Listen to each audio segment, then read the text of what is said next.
All right, let's try this again. Good morning. Welcome to Daily Focus. I hope that you are enjoying your holiday season between Christmas and New Year's. And New Year's right around the corner poses an excitement about a new beginning, new opportunity. And so I just want to encourage you today to think through, how is it that I glory in the Lord? How do I do that today? How do I intend to do that in all of 2022? And so Paul concludes chapter 10 and then goes into chapter 11, really helping the Corinthian church understand something. And that is, there are these people that are coming into the church that were preaching a different Christ, that were led by a different spirit, that were preaching a different gospel.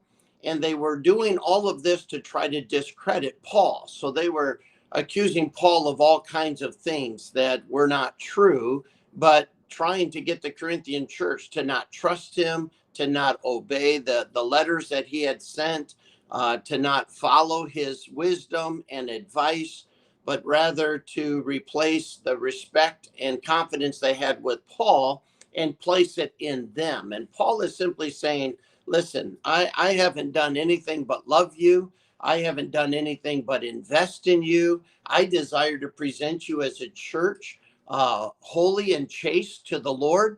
And I'm doing everything I can to help you address issues that would then help you to be found blameless before the Lord. And in the context of all of that, he is saying, and he that's going to glory, let him glory in the Lord. It's easy for churches to have personalities raise up themselves and then want attention and want accolades and want a following. And sometimes in order to do that, they have to discredit the one that people trust and follow so that they can manifest themselves as a replacement. And Paul is heartbroken by what's going on in Corinth, and you can see that in the first 11 verses of chapter 11, where he is really saying, listen, I've just loved you and I've invested in you. In fact, when I came to minister to you, I used money that came from Macedonia to meet my needs. I didn't even ask you to care for me. I didn't even ask you to take care of me.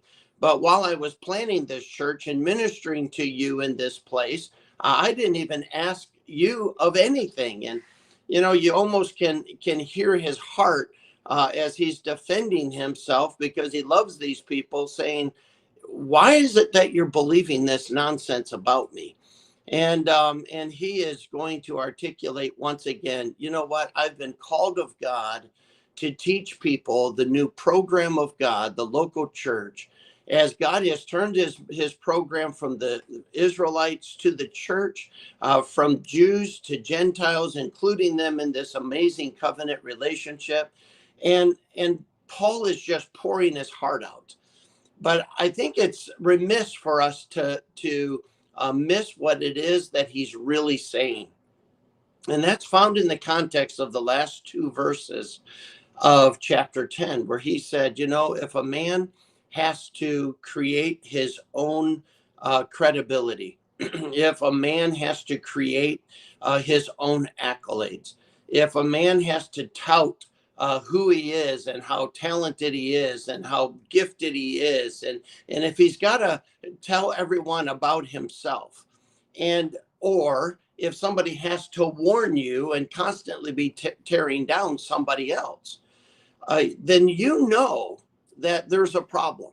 Whether this person has to build himself up or whether he has to tear down somebody else, um, they have a problem. And the problem is that God is not first place. God is not preeminent. It is not their desire to glorify God.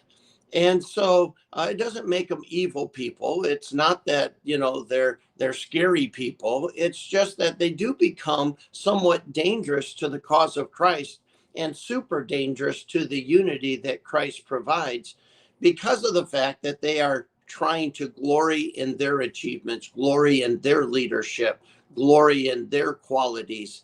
And really, God's design for the church, God's design for the home, and God's design for us is that when we glory in the Lord. Everything about who we are and what we have and what we do is because of God's grace. It's because of God's mercy. And He is alone worthy of our worship. He alone is worthy to be glorified. And so when we glory today and all through 2022, may we remember this. It's not about us, it's about God. And when we glory, let's glory in the Lord. May God bless you. I'll look forward to seeing you again tomorrow.